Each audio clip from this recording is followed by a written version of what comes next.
la radio des Français dans le monde. Le club des partenaires. Bonjour à toutes, bonjour à tous. Nous sommes vraiment ravis de vous retrouver. Nous sommes en compagnie de Raphaël Reiter, directeur général d'International Santé. Nous allons parler de la santé, de notre santé à l'étranger. La santé à l'étranger, c'est pas pareil qu'en France. On va le voir, il faut être vigilant, mais nous allons vous rassurer quand même et surtout vous encourager à comparer les garanties et les tarifs. C'est très important. Raphaël Reiter, bonjour. Bonjour. Vous dirigez depuis très longtemps International Santé, le comparateur d'assurance santé à l'international. Alors, le comparateur est un outil formidable. Il permet avant de partir probablement, ou même quand on est en cours, il permet de comparer, de s'équiper et de prendre des décisions un peu éclairées grâce à la comparaison. C'est bien sûr ça la fonction essentielle de votre site.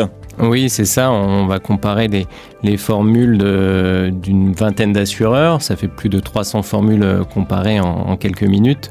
Et c'est vraiment très important. Faut comprendre qu'on peut avoir des écarts de plus de 50% entre les tarifs de deux assureurs sur des garanties équivalentes. Oui, tout à fait. C'est assez logique. Chaque assureur a la possibilité de faire ses tarifications comme il le souhaite. Donc, ça va dépendre de l'âge, du pays de destination, de la situation de famille. Donc, chaque assureur sera ciblé sur une population particulière. Et le contrat qui sera le moins cher pour l'un ne sera pas forcément le moins cher pour l'autre. Oui, ça dépend des situations. Alors le prix, on le sait, dans la comparaison en ligne, c'est un élément important. Mais je suppose qu'effectivement, il y a d'autres éléments, d'autres critères de comparaison. Oui, c'est un point très important pour nous. On va s'attarder, nous, sur toutes les petites lignes, on va dire. Comme celles qu'on ne voit pas. C'est ça, comme disent les assurés, mais toutes ces petites lignes, on va les prendre en compte parce qu'on est dans un univers qui est complètement différent de celui dont on peut avoir l'habitude avec les mutuelles santé en France. Il y a des critères qui n'ont rien à voir. Qu'est-ce qu'une maladie chronique? Qu'est-ce qu'une condition médicale préexistante? Qu'est-ce qu'une maladie inopinée? Voilà, c'est des choses qui sont essentielles dans les contrats expatriés et qu'il faut pouvoir expliquer, qu'il faut aussi pouvoir noter facilement. Et donc ça, on va en tenir compte. Oui. Donc vous décortiquez en fait les contrats parce que on l'a dit, vous l'avez dit, c'est pas pareil qu'en France. On n'a pas un régime obligatoire qui prend énormément en charge. Et puis quand il y a un gros sinistre, ça peut coûter très cher, c'est ça? C'est ça. Quand il y a un gros sinistre, ça peut coûter très cher. Une hospitalisation, c'est 20 000, 100 000, 200 000 euros. Donc il faut être certain que l'assureur paiera le jour venu. Et pour ça, les conditions du contrat sont très importantes. Si j'ai souscrit un contrat pour un voyage et qu'au final je suis installé dans un pays et que je travaille, peut-être que le contrat exclut ce type de situation. Et parce qu'au départ, j'avais souscrit un contrat voyage, donc ça n'a rien à voir. Donc le contrat sera appliqué correctement par l'assureur.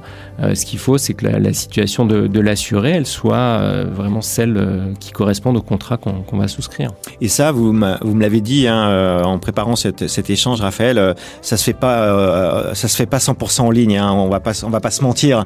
On parle de santé à l'étranger, donc il faut effectivement comparer sur votre site International Santé. Mais après, il y a un entretien téléphonique, ça se passe comment, Raphaël? Oui, c'est ça. Nous, sur ce type de garantie, on va systématiquement vouloir avoir un entretien téléphonique parce que si je veux comparer, ce serait un peu comme de se dire je dois me faire opérer, je vais aller sur Doctissimo et je vais regarder 3 avis sur Internet et ça va me suffire pour décider. Non, là, on est sur des choses vraiment qui sont sérieuses. Et on a une quinzaine de questions à poser pour comprendre réellement la situation de la personne et pour être sûr de proposer la bonne garantie. Ouais. Et puis pour voir les petites lignes qui peuvent correspondre à des situations très particulières. Exactement. Et vous faites votre rôle de conseiller sur cette partie. Alors, vous connaissez le sujet par cœur, Raphaël. Est-ce que vous avez des chiffres à nous évoquer sur cette assurance santé à l'étranger? Oui, une assurance santé à l'étranger, en moyenne, c'est 4 500 € à l'année.